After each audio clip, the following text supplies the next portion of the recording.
The fog was thick over the Thames that evening, twisting like a nervous ghost around the arches of Chelsea Bridge. Under the lamps, their light was just a soft glow in the mist, when a sound came through that no one could mistake. The creak of wheels, the clatter of hooves, but there was nothing there to see that was making the sounds. People in London whispered about a carriage that thundered across the bridge at midnight, leaving no tracks on the wet cobblestones, no driver in the seat, and no horses in front of it, only the empty echo of it passing as it faded into the night. It was into this feeling of fear and whispered rumors that Sherlock Holmes and I were pulled. Called by a telegram, it was as puzzling as it was important, which started us on one of the strangest adventures of our long friendship. Before we fully begin this story, I invite you, dear listener, to stay with us as its dark parts unfold. If you are pulled in by mysteries, by the mix of clear thinking and scariness, then please support this channel by subscribing and leaving a nice comment, so that more people can join us by the fire as we explore these secret cases. It was in the late fall of that year, when the leaves on the riverside trees had dried up into brittle pieces and the Thames moved slow and full under its blanket of fog, that I first heard people talk about the carriage that no one could see. I had eaten dinner alone that evening, because Holmes was busy with one of his long watches over his science jars and thin-necked bottles in our living room at Baker Street. Tired from the boring day, I had gone out to get some fresh air on the streets, though London, under its cover of wet fog, felt more heavy than refreshing.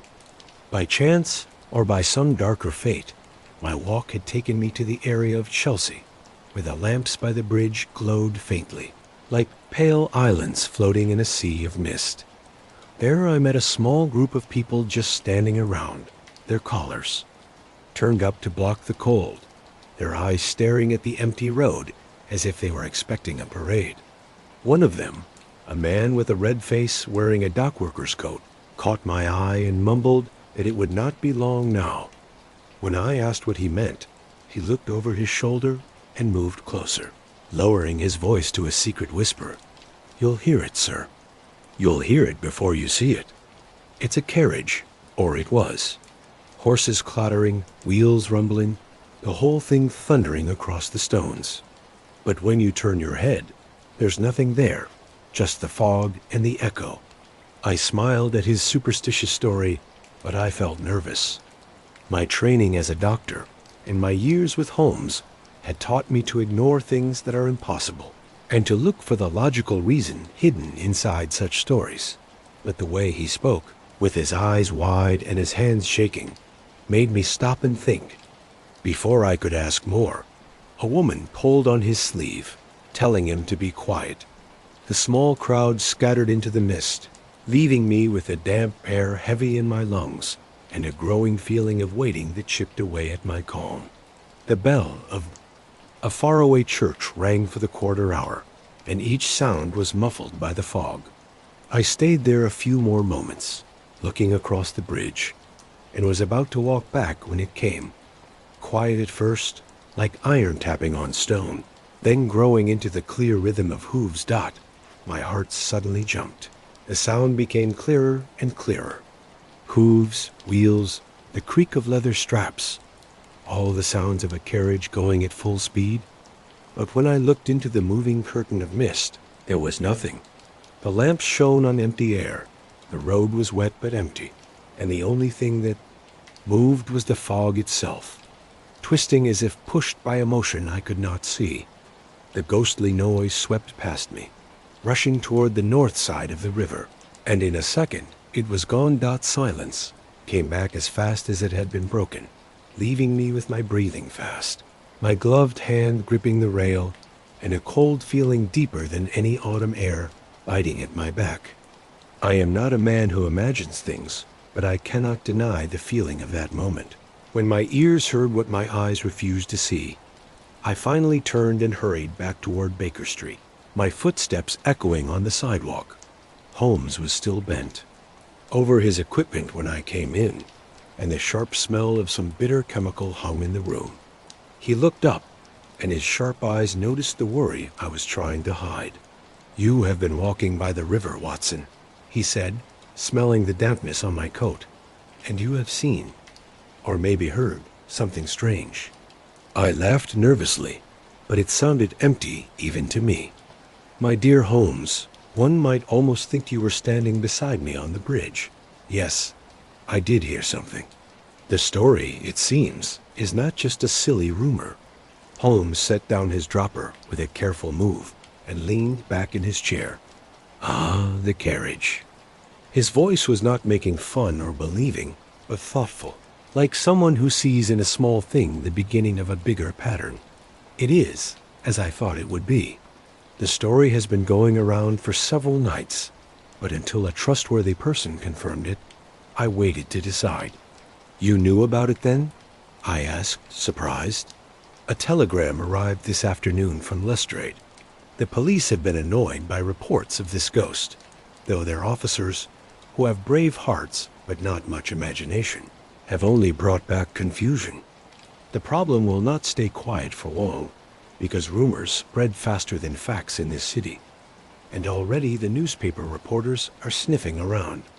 He reached for his violin, plucking a string as if to check its sound, though I knew it was less for music and more for thinking. His eyes, half-lit, shone with a strange light. "The unseen Watson," he murmured. "It is scary because we cannot sense it. But every sound has a source, and every rumor has a beginning. You have done well to notice it, though I guess the experience was not very pleasant." "Pleasant?" I cried out. "Holmes, I heard it as clearly as I hear your voice, but there was nothing in front of me. How can logic explain something like that?" He smiled a little, the smile of a man who loves puzzles. "Logic, my dear fellow, does not get scared of shadows. There will be a reason, and we will find it. But listen to me. The most dangerous enemy is not the ghost, but the man who hides himself by pretending to be one. That is how we got involved in the case of the ghost carriage of Chelsea Bridge. That first night, it was just a whisper on the fog, a strange story that was only half believed not. But in the days that followed, it would grow into a case that tested not only Holmes's logic, but my own ability to look at terror without giving into it. The next morning brought proof, because Lestrade himself arrived at Baker Street, his hat damp with mist, his attitude more serious than usual. He carried under his arm a thick folder of reports and witness stories, and his first words were heavy with a strange urgency. "Mr. Holmes," he said, "this nonsense on the bridge is becoming something we can't stand. The police are being made fun of in every pub, from Chelsea to Southwark, and I'll be darned if we can figure it out. I need your eyes on it because it has all of London in a panic, and I won't have the people saying the police are chasing ghosts." Holmes motioned for him to sit, with the faintest bit of satisfaction in his expression. "Then, Lestrade, it seems the game has begun." And so it was that what started as a whisper in the fog pulled us unstoppably into a mystery that mixed the power of superstition with the cleverness of men and carried us step by step toward discoveries more chilling than any ghost. The morning after my strange experience by the Thames started sad and gray, with the fog still clinging to the city, as if it did not want to lift its veil. I found Holmes already awake when I came down to our living room. The leftover bits of his night's experiments were scattered on the table. Glass jars were cloudy from what was left inside, and scraps of paper with his messy notes on them lay in untidy piles. But he was not bent over them now. Instead, he stood by the window with a slip of yellow paper in his long fingers, his sharp face outlined against the dim light. "You are up late, Watson," he said without turning, though his voice was not scolding. "The city has been busy since sunrise, and we have already been called to our day's work." I took the telegram from him. The words, though there were not many, were important enough to wake me up completely. "Holmes, urgent matter. Chelsea Bridge problems getting worse. Public fear spreading. Request you come immediately. Lestrade." The directness of the message was not like him. Lestrade, for all his rough ways, seldom let worry show in his letters. Seeing it confirmed how serious the case was, and stirred in me again the nervous feeling I had felt on that bridge. Holmes moved to the fireplace, where the fire, which had been ignored for a long time, was barely burning. He bent down to get the embers going, his thin body surrounded by the glow. "It is strange, Watson," he said, "that the police, who usually ignore stories with even a little bit of the supernatural, should give in so quickly to this one. It suggests that the reports are not just from dockside gossip, but are reaching.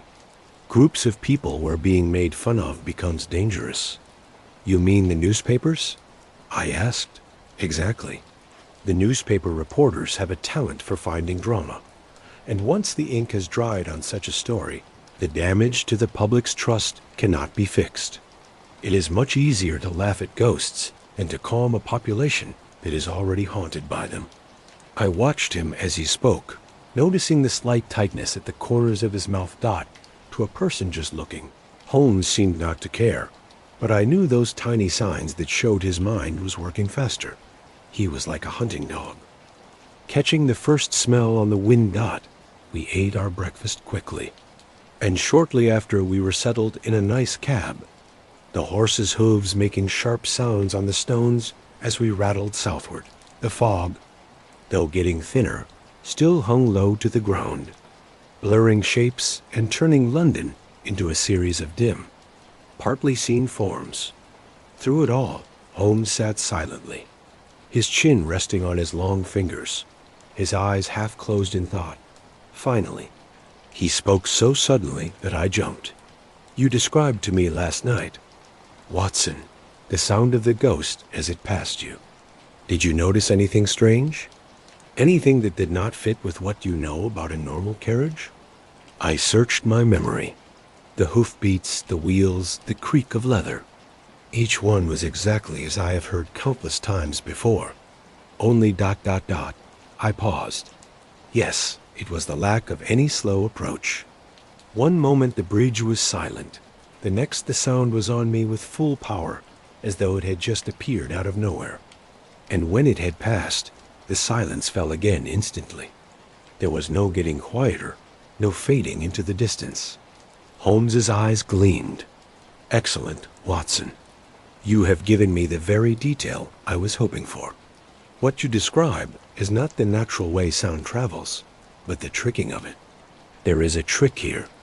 Mark my words, whether it is planned by men or a trick of the situation. We will soon find out."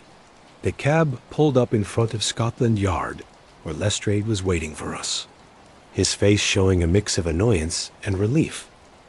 He wasted no time in leading us into a private room, spreading a number of stories collected from witnesses on the table. Each one, though different in its details, had the same main points: the midnight passing, the clatter of unseen hooves, the rumble of wheels, and the complete lack of any visible cause. Holmes looked through them with quick, practiced moves. Sometimes he would pause, tapping his finger on a sentence, then silently move to the next one. At last he closed the file and looked at Lestrade with a sharp gaze. "You have put officers on the bridge?" "Every night," replied the inspector with a frown. "And each time the terrible thing comes, they hear it as clearly as you or I, but see nothing. I won't deny it has shaken some of the younger men. We've searched the place for trickery, boards, ropes, hidden machines, but there's nothing. Drat it, Holmes. If this goes on much longer, we'll have the whole city believing in ghosts." Holmes smiled thinly. "Then let us help them get rid of that idea. But before we go to the bridge itself, I would first look at the area. Tell me, Lestrade, what is under the arches at low tide? Warehouses, wharves, maybe some unused tunnels?" "Mostly warehouses," said Lestrade. "A few old storage rooms along the riverbank. The place is full of them." Holmes exchanged a quick look with me. "Just so. A room under a bridge, fog thick enough to hide any number of tricks, and a city willing to believe what it is afraid to see. Yes, the pieces of the puzzle are very interesting indeed. He stood up suddenly, his coat swinging around him. Come, Watson. Tonight we will test the bridge ourselves, but before then, I have a telegram to send. There are names in these reports that need a closer look. As we came out once more into the noisy streets, I felt that strange stirring that always came with the beginning of one of Holmes's cases. The world itself seemed to get sharper around me. Each sight and sound filled with possible meaning. Each chance meeting may be a step on the path to the truth. But underneath it all was the memory of that empty thunder on the bridge, echoing in my ears, as if to remind me that even the sharpest mind can shake before the unseen dot. So it was that the telegram brought us fully into the middle of the problem, tying us to an investigation that would carry us through fog and shadow, through rumor and reality, until the ghost of Chelsea Bridge was made clear, or proved to be something far darker than either of us could imagine. The evening found us once more in a familiar place. Because Lestrade had pushed Holmes to go within to the police station before dark, to talk about the details that had so bothered his men. I admit that in all the years I had known the inspector, I had rarely seen him so worried. He was a practical man, who did not like theories, was rough with witnesses, and was proud of the small wins he snatched from London's wave of crime. But now he looked like a haunted man, as if the very problem he was supposed to solve had taken over his thoughts. We sat in his office, the lamps lit early against the growing darkness. The inspector's hat and coat lay thrown on a chair, and his fingers drummed restlessly on the desk in front of him. "I'll tell you plainly, Mr. Holmes," he said at last. "This case has the police station in its grip. I have 30 men to manage, and each one is brave enough when there's a burglar to be put in jail. But put them on a bridge with nothing but fog for company, and they come back pale as ghosts themselves. They swear the carriage passes them by, though they see nothing. One man even fired his gun into the mist, and the echo was the only answer." Holmes, who had listened with his eyes closed, opened them now with a flash. "And was the man punished for his foolishness?" Lestrade grunted. "I gave him a scolding he won't forget. But between us, Holmes, I hardly blame him.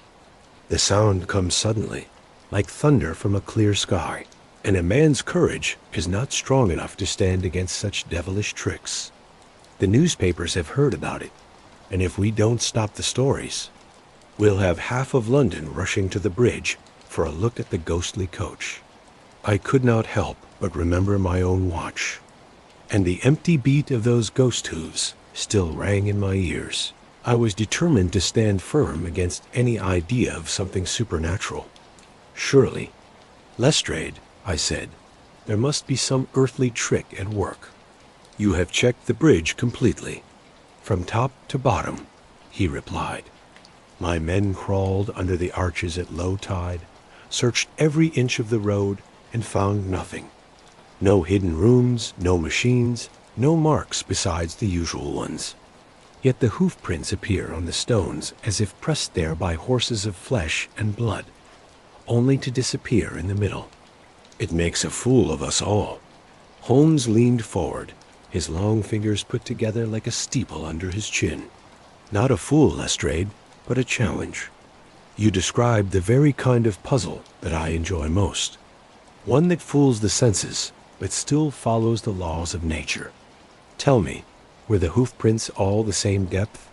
Lestrade blinked. "Now that you mention it, no. Some were sharp and deep, as if they were fresh, while others seemed faint, barely making a dent in the dampness. We thought it was a trick of the rain." Holmes's lips curved in that quick smile I had learned meant he had found a clue. "Not the rain, Inspector. Rain is fair to everything. Man, however, is picky." At that moment, the office door opened, and a police officer entered with a report in his hand. Lestrade glanced at it, muttered a curse, and pushed it toward Holmes. "Another witness," he growled. "A woman from Battersea Swears she saw lantern lights swinging in the fog where no lantern could be.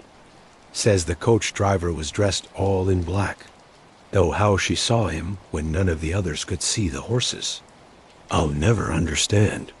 Holmes read quickly, his eyes darting back and forth. Fascinating, he murmured. A difference in stories often shows more truth than a story everyone agrees on. Either this woman is lying, or she alone saw what others missed. In either case, she deserves our attention. Lestrade frowned. You think it's a deliberate trick, then? Some gang trying to scare the public? Holmes rose, fixing his cuffs with his usual carefulness. I think nothing, Lestrade. I observe, but you can feel better. There is no ghost at work here. That alone I can say for sure. Whether it is a group of criminals, a detailed prank, or some darker reason yet to be found, we will discover it. But for that, I must see the bridge myself under the exact conditions described. So it was that we arranged to meet on Chelsea Bridge at midnight. Lestrade would bring 2 of his most trustworthy men. Holmes and I would watch, and the fog itself, always the third person in our London adventures, was promised by the damp air that clung to the night dot as we left the station. Holmes's face was lit up with concentration. Listen to me, Watson, he said in a low voice as we walked. Every ghost has a creator. It is the hand behind the curtain we must reveal. I felt the weight of his words settle on me. For all my bravery, the memory of that unseen noise filled me with fear. And yet, in Holmes's calm confidence, I found new courage. Whatever ghost haunted Chelsea Bridge, we would face it together with logic as our lamp in the dark. And so the stage was set for our midnight watch, a night that would bring us closer to the truth and deeper into the shadows than either Lestrade or I yet imagined not true to our plan. We gathered that night on Chelsea Bridge. The fog had gotten thicker by the hour, curling up from the Thames in moving veils, so that the lamps along the road shone like dim stars drowning in mist. The air was cold and damp, heavy with the smell of wet stone and river mud. Lestrade had brought 2 police officers with good reputations, but even they cast nervous looks into the mist, their hands twitching toward their clubs as if wood and iron could help against what no one could see. Holmes, on the other hand, walked the length of the bridge with slow steps, his lantern held low to the stones. He paused often, bending to look at a dark spot or to tap with his stick on the granite railing dot. His calm way seemed to steady my own nerves, though I admit a strange shiver took hold of me each time the fog moved as if something was there. It was as we were making this walk that Lestrade called a figure out from the shadows. A man, with broad shoulders, his cap held nervously in his hands, stepped forward. His face was red, but pale under the lamplight, his eyes restless, like someone who has been through a great shock. This is Mr. Harker, Lestrade announced. A dock worker. He swears he saw the thing closer than anyone else yet. Holmes nodded his head. Please, Mr. Harker, tell us what you saw. The man's hands trembled as he spoke. It was 3 nights ago, sir. I was getting off my late shift, and I took the bridge to cross home. The fog was thick as soup, and I heard it, a clattering and a rumbling, just as people said. But I saw it too, clear as I see you now. It was a coach with lanterns swinging at the sides, but no horses in front of it, and no driver in the seat. It came straight toward me, and I thought I was a goner.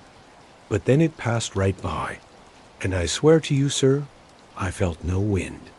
No wheels, just the sound, and a glimmer of light disappearing into the fog. He shuddered, his cap twisting between his fingers. There was a smell too, sir, like smoke, or maybe tar. That stuck to my coat the whole way home. Holmes's eyes glittered with strong interest. And the lanterns, how did they look? Steady or flickering? Flickering, sir, as if blown by a wind, but there was no wind that night. Holmes nodded slowly and asked, Did you notice the time? Almost midnight, sir. Just as the church bells rang. For a moment, Holmes was silent, his eyes fixed on the stones beneath his feet. Then, with sudden energy, he turned to me. Watson, do you remember the smell on the riverbank last night? I joked, because I had indeed noticed a faint, sharp smell, though in the confusion of the moment I had ignored it. Yes, Holmes. Something like burnt rope or pitch. Exactly. His lips thinned, and I knew a piece of the puzzle had fallen into place. Lestrade, impatient, demanded, Well, Holmes, what do you think of it? Is the man lying? On the contrary, Holmes replied. He speaks with the certainty of someone who has had a real experience. The human senses, Lestrade, are both trustworthy and can be fooled. They may notice what is real, but misunderstand its cause. Mr. Harker has seen something, but not what he thinks he has seen. The dock worker glanced nervously between us, but Holmes dismissed him gently, telling Lestrade to see him home. When the man had gone, Holmes started his pacing again, his lantern beam darting like a needle across the bridge. Watson, he said quietly, notice the combination. The sound without a shape, the light without a source, the smell of something burning where no fire is seen. It is a picture woven by human hands. But whose hands, and for what reason? That is the problem we must solve. I wanted to ask him more, but at that moment the distant chimes marked 11:45, and all talk stopped. A quiet fell over us, broken only by the faint lapping of the river against its pillars. Each of us strained our ears, waiting for the first sign of that ghostly passing. When it came, it was as sudden as before, a faraway drumming, quickly growing to a thunder of hooves and wheels. The officers stiffened. Lestrade's jaw tightened, and even my own heart leaped in my chest. The sound rushed toward us, covering the bridge in its noise. But the road stayed empty. Then, through the fog, a glimmer of shaky light. 2 lanterns swinging wildly, hanging in the air with no one holding them. They swept past us in a blur, the smell of pitch following them, and vanished into the night. I admit I let out a surprised cry, because the sight chilled me to the bone.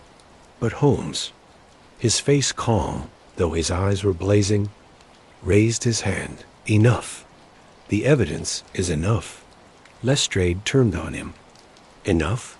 Good heavens, Holmes. We've just seen the devil's carriage itself, and you stand there as cool as if it were a cab from Paddington. Holmes laid a hand on his shoulder. Calm yourself, Inspector. The devil has no need for lantern oil or tar. What we have seen is a trick, though a very clever one. Tonight we have proof, but not yet an explanation. That will come. And with that, he fell silent, his eyes lost in the drifting fog, as though the river itself whispered secrets only he could hear. So our midnight watch ended, with the mystery getting thicker instead of being solved. But in Holmes's stillness, I saw the beginnings of certainty, as though the ghost's veil had parted just a little, enough to show the shape of the hand that held it. The bells of St. Luke's Church rang for midnight, their sad sound rolling across the river, as if answering the unseen show that was waiting for us.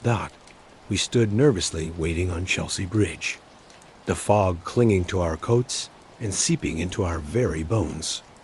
Holmes, always the picture of calm, had placed himself in the middle of the bridge, his lantern turned off so no light would give away his watching eyes. Lestrade stayed close by with his police officers, muttering to himself and tapping his fingers against his holster as though the weight of the gun inside made him feel better. I admit my own nerves were stretched tight, for I could not forget the memory of the invisible noise that had swept past me on that first night. My senses were on high alert for every movement of the mist, every faint drip of water from the iron structure above. Holmes, meanwhile, seemed to be in his own world, his eyes fixed on the fog, his body stiff but ready like a hawk sitting on a branch.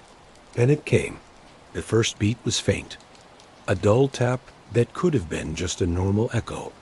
But in the next second, it grew into the fast rhythm of galloping hooves, joined by the creak of wheels and the groan of straps. The bridge itself seemed to shake under the unseen weight, though the stones were empty before our eyes. The sound rushed at us with such force that I felt the air itself split, as if pushed aside by some huge, invisible thing. Lestrade's men gasped out loud. One grabbed his club. The other made the sign of the cross. Lestrade himself cursed, his eyes darting left and right as if to catch sight of what he could not see. For my part, I felt the cold grip of terror again, but my eyes were fixed on Holmes. He did not move. Instead, he moved forward with a deliberate step, his head bent slightly.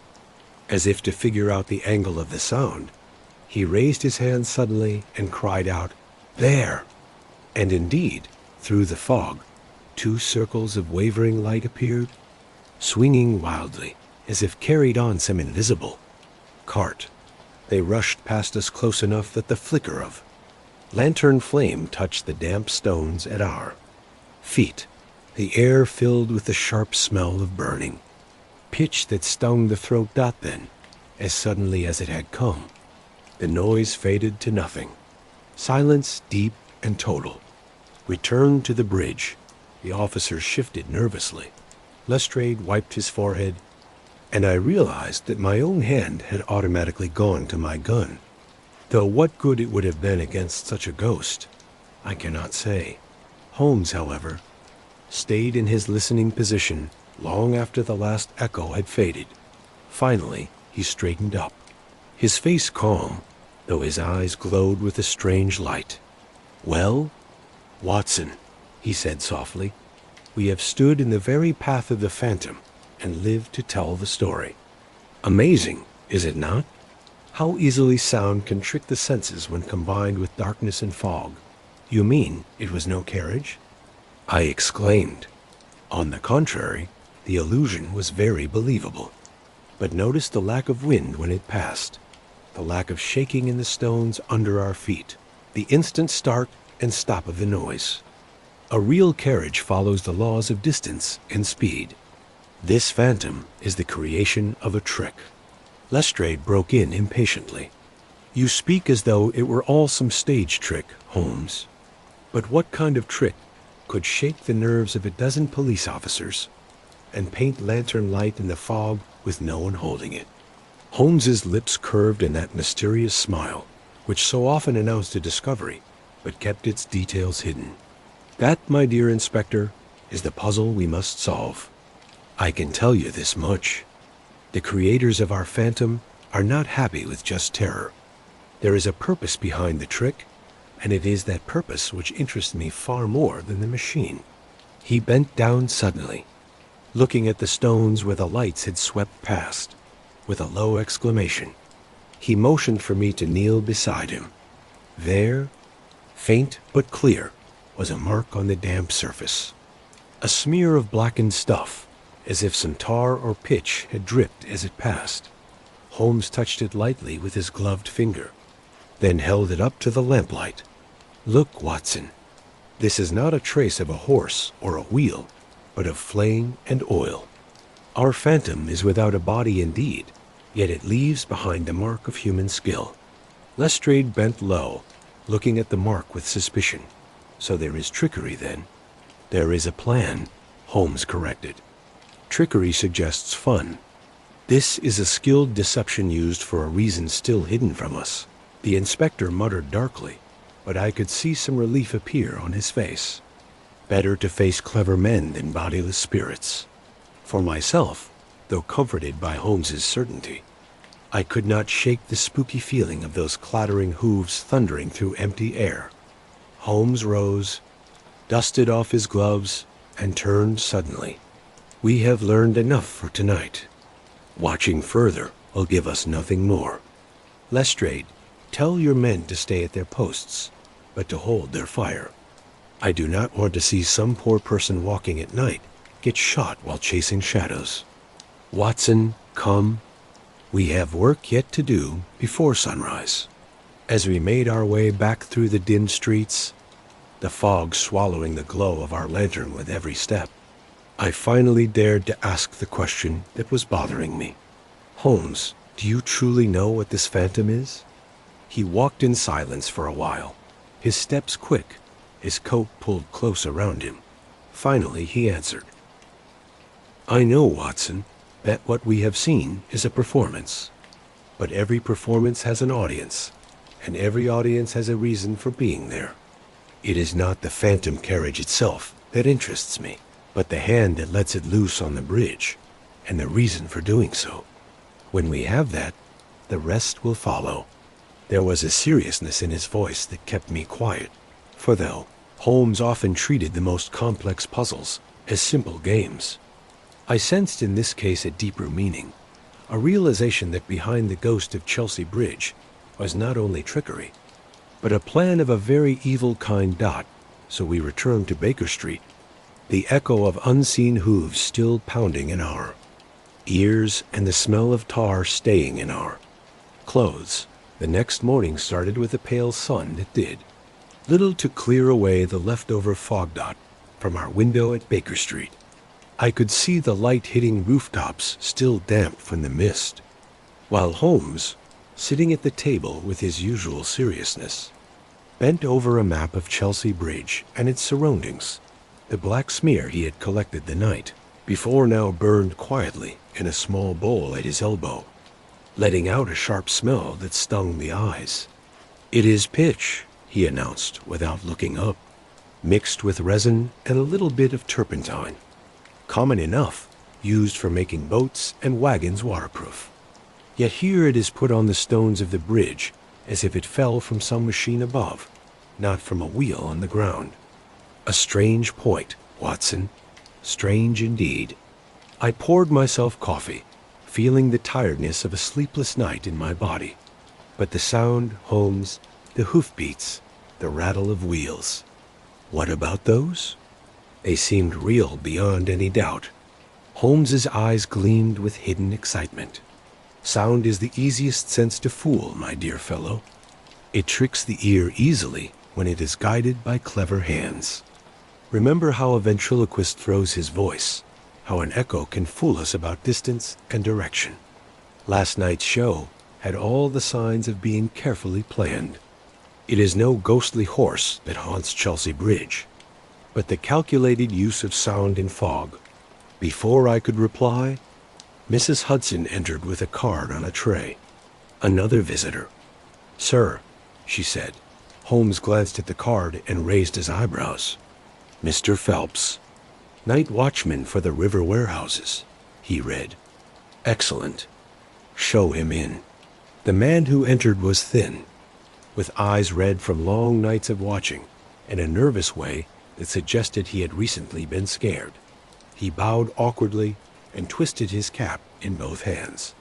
I wouldn't bother you, gentlemen. Only the police said you were looking into it.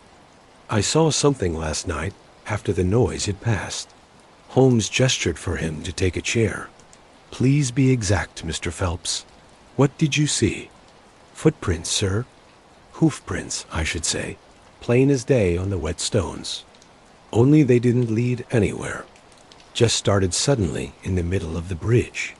4 deep ones, then nothing, vanished like smoke. Holmes's fingers drummed on the table. And you are certain they were not leftovers from an earlier carriage? As certain as I am of my own name, sir. The rain had washed the stones clean an hour before. These prints were fresh, but they ended suddenly, as though the horse had taken off and flown. I admit a shiver ran through me at that image. Holmes, however, rose quickly, his face lit up. Excellent. Mr. Phelps, you have provided a very important piece. A horse that leaves half a journey on stone, and none before or after. That is a horse of human creation.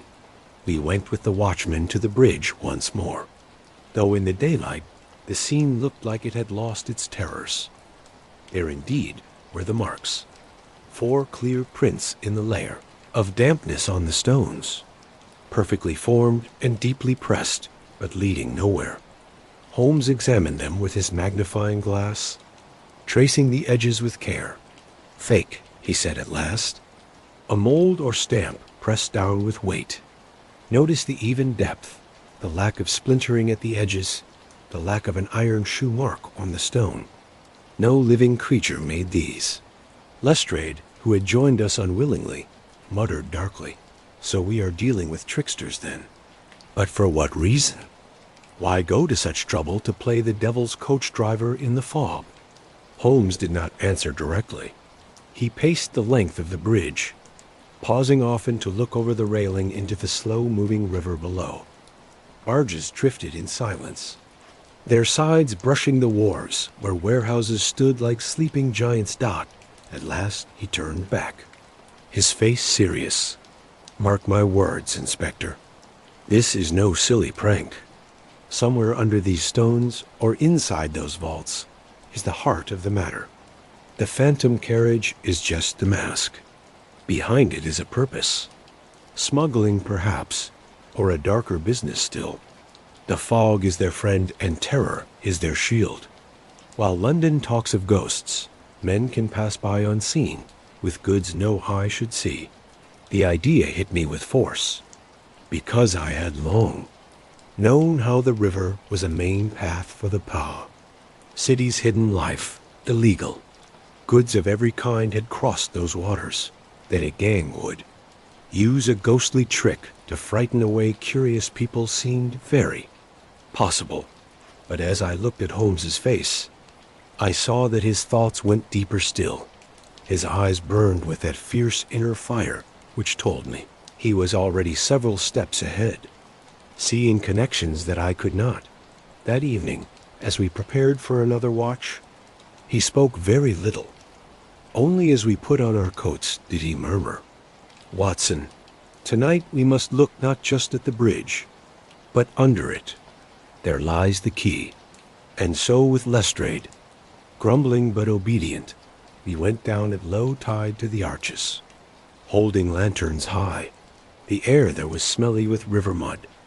The stones slippery with moss-dot shadows moved among the pillars, and the drip of unseen water echoed like sneaky footsteps. Holmes moved with quick certainty, checking each crack, tapping the stones for hollow sounds. At last he paused before a section darkened by dampness. He pressed his hand against it, and a sound answered, a hollow echo different from the solid granite around it. "Ah," he breathed, "there is our door." Before we could look further, however, the bells above rang the hour, and from the road came once more that dreadful noise. The phantom carriage passing above our heads, its din echoing through the arches until the very stones shook. The police officers turned pale. Lestrade swore, and even my own heart stumbled at the spooky uproar.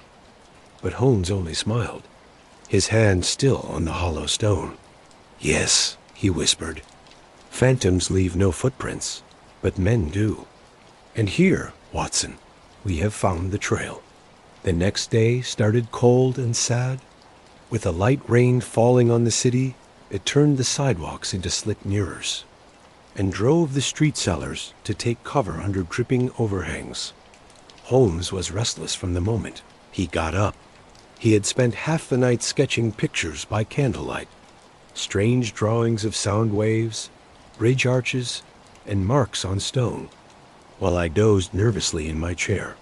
Now he paced the room in silence, the violin bow in his hand, tapping it lightly on the strings as if to call out some hidden harmony of thought. It was during this mood that the morning's newspaper arrived, damp from the rain. I had barely unfolded it when my eye caught a headline on the second page: "Phantom Coach Terrifies Chelsea." Under it was a dramatic story full of guesses, suggesting that the ghostly sight was connected to a mysterious group meeting secretly in the Strand. I read the words out loud with some anger, because they sounded like gossip rather than fact. But Holmes stopped his pacing and demanded to see the page himself. "Ah," he murmured, reading the lines. "The reporter hints at a society calling itself the Midnight Order, whispered about in clubs and coffee shops, seldom seen in the daylight. If such a group exists, Watson, it is exactly the kind of group to hide its activities under the cover of superstition. Rumor is their shield, mystery their weapon. You cannot surely believe such wild talk," I protested. Holmes smiled faintly, though there was no warmth in it. "I believe only what serves as a cover for action. Men who want to move unnoticed through London may find it useful to let the public chase ghosts while their real business passes unseen. I think, Watson, we must pay a visit to the Strand. By mid-afternoon, we found ourselves on that busy street where theaters, pubs, and newspaper offices were pressed shoulder to shoulder. Among the endless noise of traffic, Holmes led me to a narrow alley between two lodging houses, which was unremarkable except for a small brass plate on a door, the Concordium Society. A harmless name, Holmes noted, yet one that hides much. I have come across it before in other forms. They gather under different titles, but the main group remains. Wealthy men with an interest in strange things, and often a hand in plans less innocent than table tipping or palm reading. He knocked smartly, and after a pause we were let in by a servant, whose face showed no emotion. The room we were shown into was dimly lit, the heavy curtains drawn, even though it was still day. Inside sat half a dozen men, some talking, others looking through strange books. On the mantelpiece, a clock ticked softly, and above it hung a drawing of Chelsea Bridge covered in fog. Holmes wasted no time on small talk. He walked up to a tall, pale gentleman with sharp eyes and a carefully waxed mustache. "Mr. Valence, unless I am mistaken." The man nodded his head. "You have the advantage of me, sir. My name is Sherlock Holmes. I understand you lead certain discussions here about events of an unusual kind. Last night, an event of exactly that kind was seen on Chelsea Bridge. I thought it was natural that you might be able to explain it." A murmur ran through the room. Valence's expression did not change, but his voice was slow and heavy. "London is a city of many mysteries, Mr. Holmes. Some are best left to those with the courage to face them. Why should men of science and society not gather to think about what lies beyond what is commonly known?" Holmes's eyes narrowed. "Because, sir, thinking is one thing. Scaring the public is another. You will forgive me if I draw a line between philosophy and a show played out on the river." For a moment the air grew tense, the gentlemen shifting nervously in their chairs. Valence, however, only smiled faintly. "We do not get involved with any shows, I promise you. The bridge haunts itself, if it is haunted. But if you wish to understand, Mr. Holmes, then wait for the stroke of midnight and see what wisdom it brings." Holmes looked at him in silence, then turned away, his hand tightening briefly on my arm as we left. Once in the street again, I could not hold back any longer. "Holmes, do you truly believe these men are behind it?" He waved for a cab before answering. "Believe? No? Suspect? Yes. That drawing above the mantelpiece was not hung there by accident.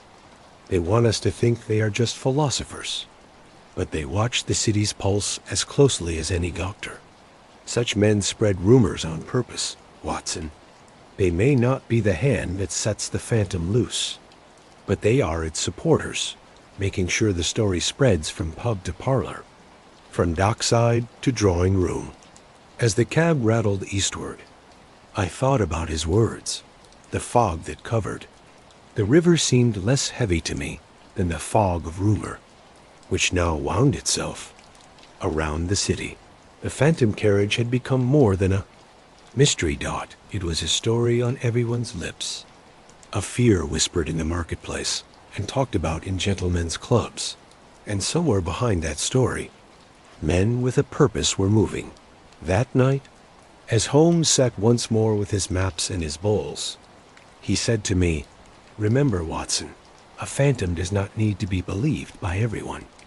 It only needs to be feared by enough people. Fear clears the streets, silences questions, and allows passage to those who do well in shadows. That is why we must press on, because what is carried under that cover is more important than the trick itself."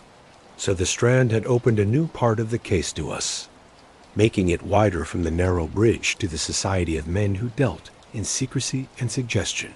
I felt then, though I barely dared to admit it, that we were brushing against forces more sneaky than any ghost. A network of ambition, rumor, and hidden business, whose full shape had not yet been revealed. The next morning brought a strange letter, slid under our door at Baker Street before even Mrs. Hudson had started the fire. Holmes found it on the mat, a single sheet of thick paper folded without an envelope, the words inked in a bold but shaky hand. He laid it on the breakfast table between us, and together we read the message that seemed to both light up and deepen the fog we were in. "If you would know the master of the phantom, seek the name of Jonathan Hale. The dead do not rest quietly." There was no signature or address, only that one name written with strong strokes, as if the pen had nearly torn through the paper. I looked to Holmes for help, but his face, though serious, showed an inner fire. "Jonathan Hale," he murmured. "It has been many years since I heard that name. A man reported to have drowned in the Thames some 6 winters ago, after being accused of cheating in the shipping business. His death was believed to be certain, for his boat was found turned over near Blackfriars, though the body was never found." "Then if this note is true," I cried out, "we face a man returned from the grave?" Holmes gave a short laugh, though there was little fun in it. "Men disappear, Watson. They disappear for convenience, for advantage, for escape. A body not found by the river is a poor reason for certainty. If Hale lives, then his hand may well be behind this fake show of phantoms. He was a man of clever tricks, fond of mechanical deceptions. I remember a case in which he made false bottoms in shipping crates to hide illegal goods. Yes, this begins to take shape." At that moment, Lestrade was announced. He entered with a frown and a newspaper in his hand, which he threw down on the table. "Have you seen this morning's paper? The whole town's on fire with talk of your phantom. They've named it the Coach of Death. I'll be darned if we can quiet it now. And to add to it, there was another sighting last night. 2 clerks swore they saw a cloaked figure on the driver's seat. My men found nothing but the usual smell of pitch and the blasted echoes. It makes us look like fools." Holmes pushed the mysterious note across to him. "Does the name Jonathan Hale mean anything to you?" Lestrade frowned. "Hale? He was thought to be dead years ago. A money stealer, a smuggler, a trickster. Yes, I remember the file. You don't mean to tell me he's behind this?" "I mean," said Holmes quietly, "that the dead do not always lie as still as we think. If Hale has returned, he would have reason enough to hide his business behind a terror no man dares to face. The phantom carriage clears the way, frightens curious people, and allows its master to move unseen. We must test whether his hand really is guiding these events." We decided then to make quiet inquiries among the shipping offices along the river dock. It was there, in the narrow maze of clerks and account books, that Holmes's instinct proved right once more. A ledger clerk, after much convincing, admitted that a man matching Hale's description had been seen in recent weeks, doing business under another name, buying supplies of pitch, lanterns, and certain mechanical parts. The payments were made in cash. The trail was faint, but it was enough to suggest that Hale, whether alive or a ghost, was again at work on the Thames. That evening, back at Baker Street, Holmes sat for a long time in silence, the firelight catching the sharp angles of his face. Not at last he said, "Do you see, Watson?" How neatly it fits. A man, disgraced, thought to be dead, returns in secret. He hides himself in a legend, a phantom carriage crossing the bridge so that his movements are not questioned. Who would dare to get close when terror itself guards his way? And yet, behind the clatter of invisible hooves, goods may be moved, meetings held, plots woven. The weight of it pressed on me. But why send the note, Holmes? Why reveal his name to us? That, he replied, is the deeper puzzle. The hand that warns us may be a friend or an enemy, a rival or a partner. In such games, Watson, shadows betray as often as they reveal. But mark my words, tonight we return to the vaults beneath the bridge. If Hale's phantom rides again, we will be nearer to grabbing the reins. The hours that followed passed in nervous preparation. By midnight, we were once more beneath the arches, our lanterns casting narrow circles on the slime-slick stone. The police officers kept an uneasy watch while Holmes, with a sure instinct, led us back to the hollow-sounding section he had discovered. There he pressed his ear, tapped with his stick, and whispered to me, "A hidden room lies beyond. If Hale moves his machines, it is from here." Even as he spoke, the dreadful noise began above. The thunder of unseen hooves, the shriek of wheels, the lanterns flaring through fog. But here, below, another sound mixed with the uproar, the scrape of wood, the grind of hidden machinery, the faint echo of men's voices hidden by the phantom's din. Holmes's eyes blazed. "You hear it, Watson? Not ghosts, but men. The phantom is their curtain, the bridge their stage, and now at last the name in the shadows gives us our actor. Jonathan Hale has returned." The discovery chilled me more than the ghost itself. For a ghost may be terrifying, but a man risen from disgrace, armed with cleverness and secrecy, can destroy. The days that followed were marked by a growing speed. For Holmes, once sure that Jonathan Hale lived, went after the case with a non-stop energy that left me struggling to keep up. The phantom carriage continued its nightly trips, each time causing a bigger commotion until the very pubs of Westminster rang with guesses and fear. But Holmes was no longer happy just to watch. From the bridge, he meant to grab the hand. That guided the trick. On the second night after the note, he led me to the southern riverbank, where the warehouses stood like dark guards above the water. The fog lay thick along the river, muffling the splash of oars and the distant cries of boatmen. Holmes moved quickly, his lantern covered, his eyes fixed on the vault entrances that opened like mouths in the stone. Lestrade and 2 police officers followed, grumbling but obedient, their nerves tested to the limit by the unseen noise that rattled the bridge above. It was there, as the phantom clattered across the stones, that Holmes caught the faintest gleam of light leaking from a crack in the wall. He pressed his hand to it, then motioned for us to be silent. A murmur of voices reached us, men arguing in low, urgent tones. The words were not clear, but one name rose clear as a bell. "Hale." Holmes's eyes flashed. He touched Lestrade's arm and pointed toward the wharf. There, faint in the fog, a flat-bottomed boat pulled silently away. 2 figures bent over the oars. Between them lay a long, covered object, big but carefully wrapped. The phantom rumbled above, its thunder hiding the scrape of wood on stone. After them, Holmes whispered. We scrambled down the steps, but by the time we reached the water's edge, the boat was already pulling into the current. Another boat lay tied up nearby, a rough little boat used by the dockhands. Without hesitation, Holmes leaped in and grabbed the oars, telling me to go to the front. Lestrade and his men followed clumsily, and in another moment we were cutting into the Thames, the fog swallowing us whole. The chase that followed is burned into my memory as clearly as any battle. The river was a maze of mist and shadow, with barges suddenly appearing from the fog, their lanterns glowing like ghosts before vanishing again into darkness. The cold bit at our fingers. The oars creaked in their holders, and still Holmes drove us forward with a strength that was surprising for his thin body.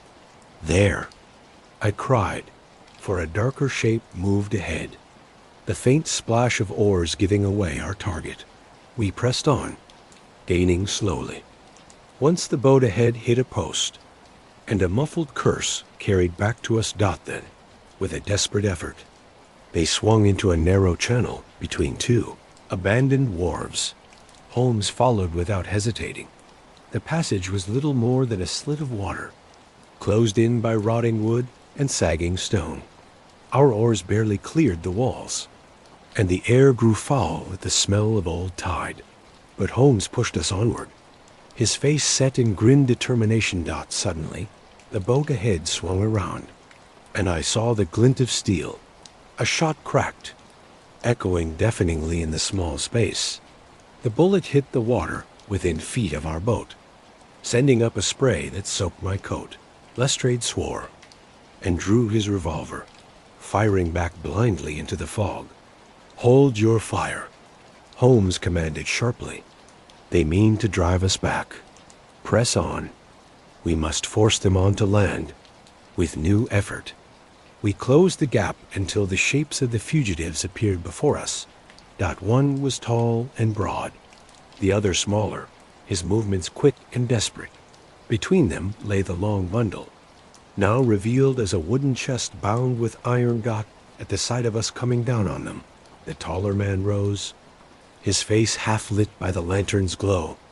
I caught a glimpse of a thin but powerful face, with eyes that burned with a fierce light. "Jonathan Hale!" Holmes cried. The man gave no answer, but grabbed an oar and swung it with savage force. The blow splintered the front of our boat, nearly throwing me into the foul water.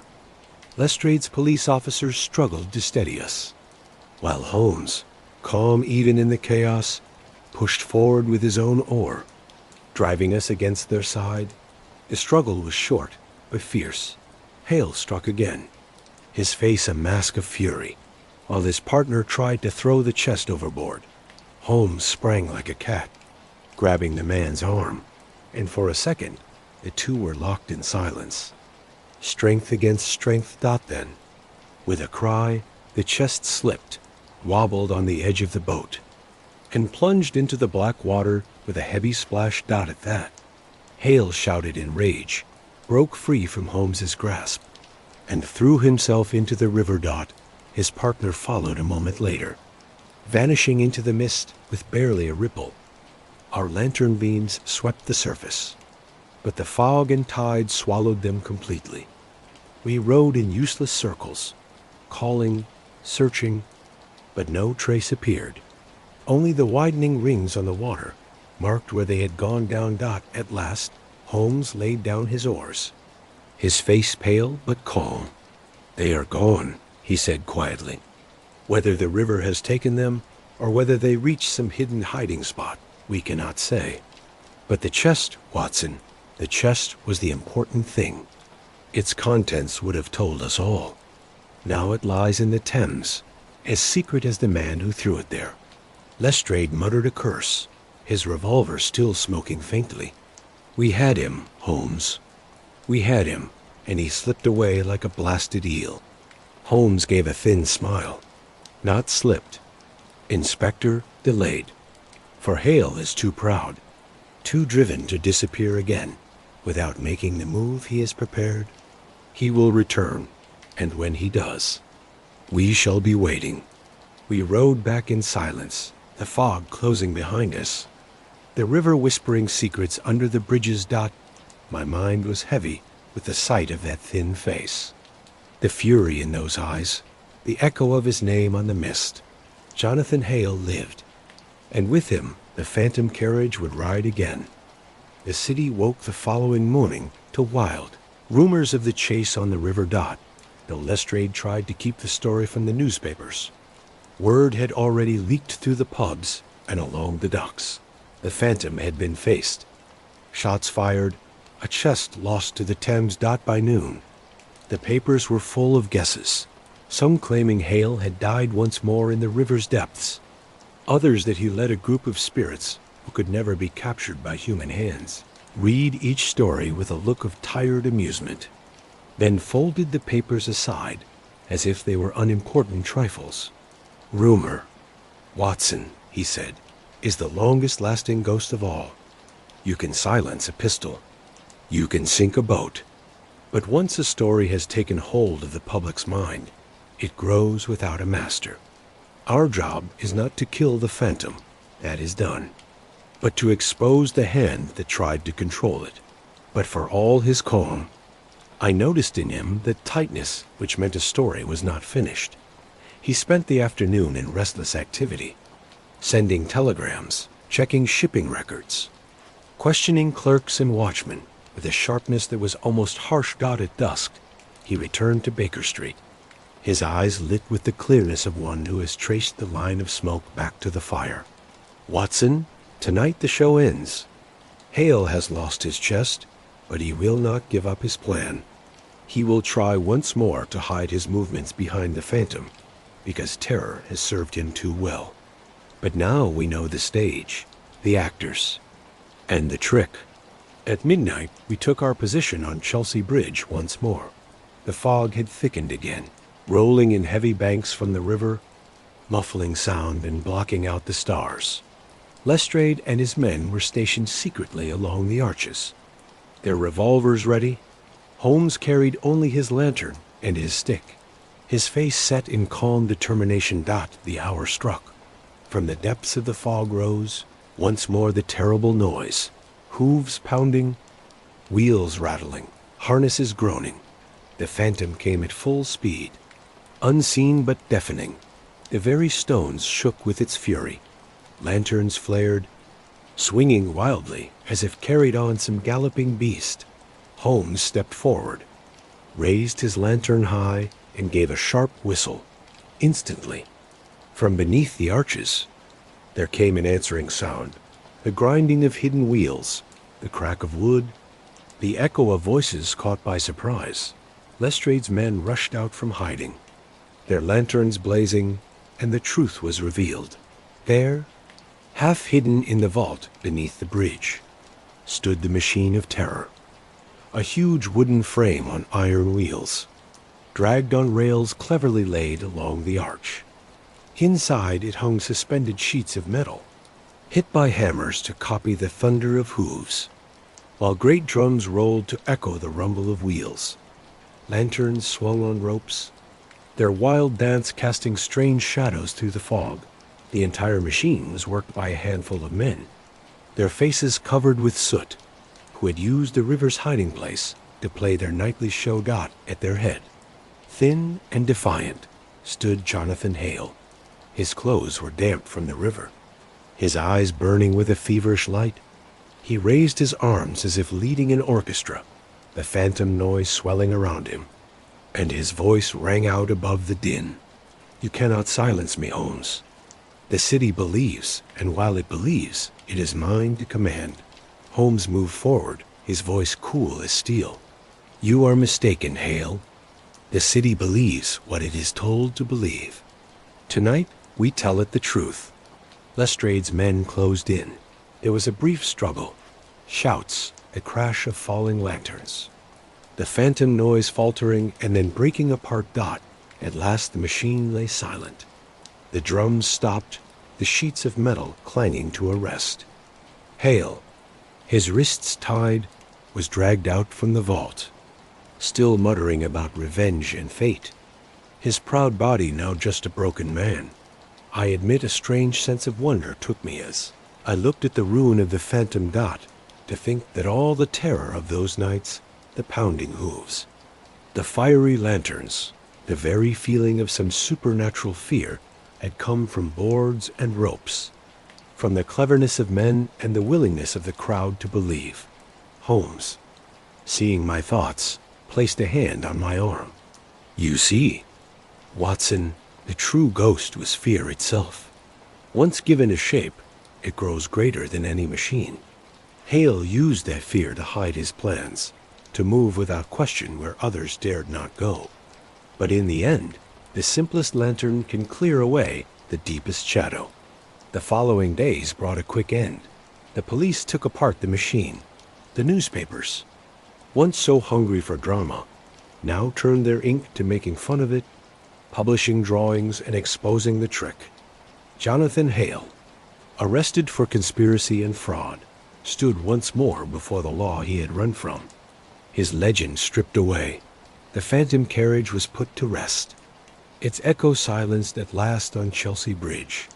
And yet, as I sit to write this story, I cannot completely forget the memory of those nights. The sudden rush of unseen hooves, the lanterns swinging in the emptiness, the shiver that went through even the bravest heart. For though Holmes is right, and logic is one, still, I wonder if some part of London's soul will always hear in the mist over the Thames the faint echo of a carriage that was never there docked.